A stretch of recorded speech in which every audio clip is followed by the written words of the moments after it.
That is correct. And in subchapter B for the district creation, it lists the 10 board members. Is that correct? That is correct.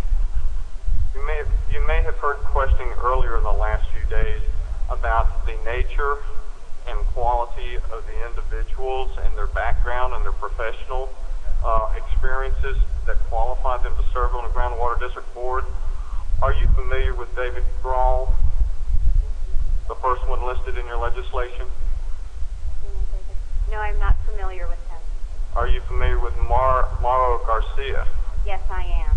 And he is a rancher in the area and is very interested in this issue from a ranching standpoint. And are you familiar with Mr. Robert Scott? I am not. And what about Mr. A.C. Jones IV? He is also a large ranch owner in the area. And what about Mr. Mario Martinez? I do not know him or know his background. And what about Mr. Israel Hinojosa? I do not know him or his background. What about Mr. William Goranson? He is a businessman in the area. What type of business is he a businessman for? I am unsure what industry he works for.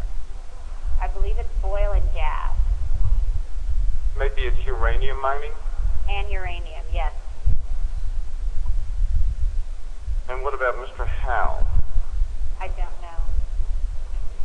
Mr. Pearson Knoll? Fremont? Yeah, he's from Alice.